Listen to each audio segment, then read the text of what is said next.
কত বড় ইলিশ! এবার এটা জলদি পেটে পুরে নেই, না হলে ওই রকিবের বউটা এসে আমার মাথা খাবে। হি হি হি হি।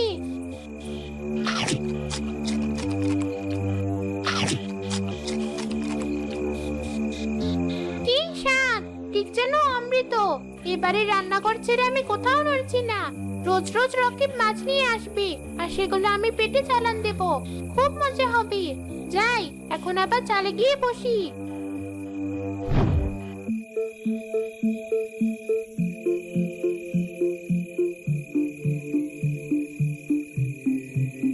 আরে, এক্ষুনি তো এখানে মাছটা রেখে গেলাম, এর মাঝে কি এমন হলো? মাছ উধাও হয়ে গেল কিভাবে? কোথায় গেলে? একবার রান্নাঘরে এসো তো। কি হয়েছে মা, চেঁচাচ্ছ কেন? ওটা তো তোর মায়ের অভ্যাস, কথায় কথায় চিৎকার চেঁচামেচি। তা কি হলো? একদম উল্টোপাল্টা বলবে না। আচ্ছা বেশ, কি হয়েছে বলো। এক্ষুনি তোমার আনা ইলিশ মাছটা এখানে রেখে বটিটা আনতে বাইরে গেলাম, এসে দেখি মাছটা নেই। সে কি কথা? এটুকু সময় এত বড় মাছটা কোথায় গেল? আমিও তো সেটাই ভাবছি। সত্যি করে বলো তো, আমার উপর রাগ করে তুমিই মাছটা সরিয়ে রাখোনি তো? অত দামি মাছটা আমি কেন সরাবো? তাহলে নিশ্চয়ই কোনো বিড়াল এসেছিল। বিড়াল আসলে তো আমার রান্না করা মাছও খেয়ে ফেলতো। দেখি তো সেগুলো আছে কিনা। এ কি, এখানেও তো কোনো মাছ নেই। দেখেছো, নিশ্চয়ই কোনো বিড়াল এসেছিল। ওই তো জানালাটা খোলা, আমি লাগিয়ে দিচ্ছি।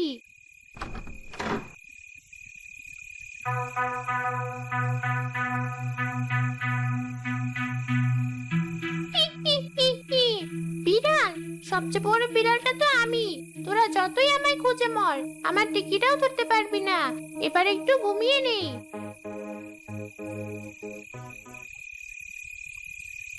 বিড়াল কি করে এতটুকু সময় এত বড় মাছ নিয়ে যাবে? তাছাড়া এতটুকু জানালা দিয়ে এত বড় মাছ নিতে পারার কথা না। মা, চুপ করে আছো যে, কি এত ভাবছো? কি আর ভাববে, আমার মাছ কেনা তো তোর মায়ের পছন্দ না। এখন তো ভালোই হয়েছে, মাছ কাটতেও হবে না, বাঁচতেও হবে না। দেখ সুমি, তোর বাবা কিভাবে আমাকে কথা শোনাচ্ছে। মুখে যত কথাই বলি, তাই বলে কি মাছটা হারিয়ে যাওয়াতে আমার মন খারাপ হচ্ছে না? হয়েছে হয়েছে, এখন আর কাটতে হবে না। কাল সকালে না হয় আরেকটা ইলিশ কিনে আনবো। আজ রাতে যা আছে তাই দিয়ে খেয়ে নেব।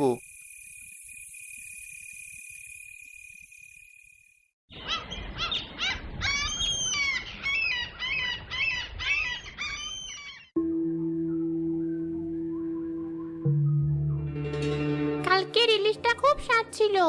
আজও যদি এমন একটা মাছের সন্তান পেতাম মন্দ হতো না। আরে, ওটা কে আসছে? ওটা তো রকিব মনে হচ্ছে। হাতে কি ওর? মাছ! হি, হি, হি, হি। কি মজা! আজকেও আয়েশ করে মাছ খাওয়া যাবে। কোথায় গেলে? সকাল সকাল কোথায় গিয়েছিলে? হয়েছে, আর খুঁজতে হবে না। এই নাও, আজও একটা ইলিশ এনেছি। আজ কিন্তু হারালে চলবে না। তুমি আবার আমায় খোঁটা দিচ্ছ? না দিয়ে কি উপায় আছে? বাজারে তো যাও না, তাই জানো না একটা ইলিশ কিনতে ঠিক কতটা পরিশ্রম করতে হয়। এখন গিয়ে তাড়াতাড়ি কেটে ভেজে ফেলো তো, খিদেতে পেটটা চোচো করছে। এই ফাঁকে আমি গোসলটা সেরে আসি।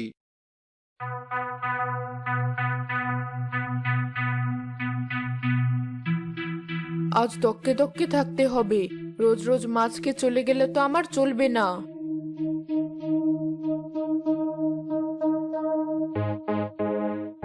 বউটা তো যাচ্ছেই না। না গেলে এমন স্বাদের ইলিশ আমি খাবো কি করে? এই তো, মাথায় একটা বুদ্ধি এসেছে।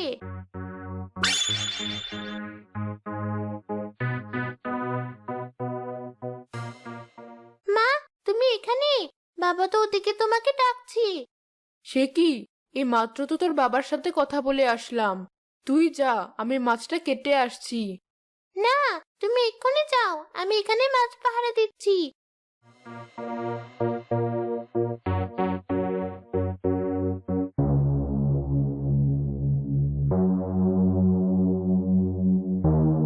এ কি, তুই এখানে এলে কি করে? কি বলছো মা? আমি তো এখানেই ছিলাম এতক্ষণ। তাই তো, ও তো এখানেই ছিল এতক্ষণ। তাহলে আমাকে কে ডাকতে গিয়েছিল? তুই এখানে থাকলে রান্নাঘরে মাছকে পাহারা দিচ্ছে। আশ্চর্য। কি বলছো এসব? চলো তো কি দেখি। হ্যাঁ চলো, আমিও যাচ্ছি।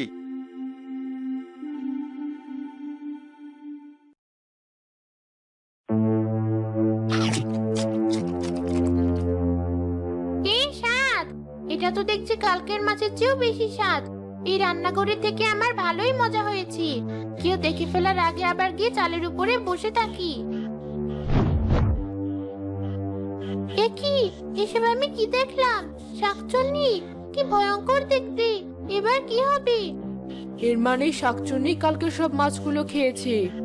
তাই তো দেখছি, আমার কষ্টের টাকার মাছ তাহলে এই শাকচুন্নির পেটেই চালানো হচ্ছে। আমার খুব ভয় করছে বাবা। এই শাকচুন্নি যদি আমাদেরকেও খেয়ে ফেলে? ভয় পাস না মা, আমি এক্ষুনি গ্রামে সাধু বাবার কাছে যাচ্ছি। এর একটা ভিত একমাত্র সেই করতে পারবে।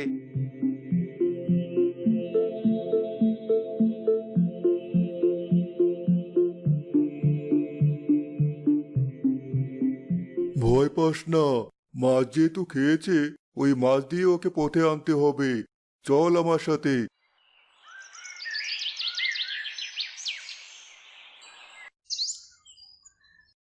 বাবা, তুমি আবারও মাছ কিনে এনেছো? হ্যাঁ, কারণ ওই মাছকে শাকচুন্নিকে শাস্তি দিতে হলে মাছই লাগবে।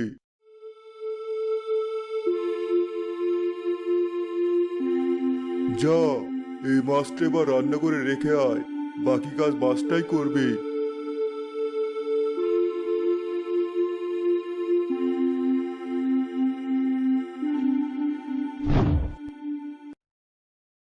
এই বাড়িটা তো দেখছি মাছের রাজ্য হয়ে গেছে।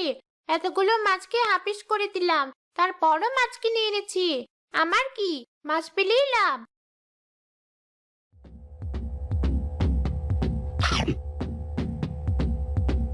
মরে গেলাম। কে কোথায় আছো? এ কেমন মাছ? আমার গলা পুড়ে ছাই হয়ে গেল। দেখো বাবা, শাকচুন্নিটা যন্ত্রণায় কেমন লাফাচ্ছে। লাফাবে তো বটেই। মন্ত্রপুত পানি দিয়েছ ওই মাছে। বাঁচতে চাইলে এক্ষুনি পালা। ছেড়ে দাও আমায়।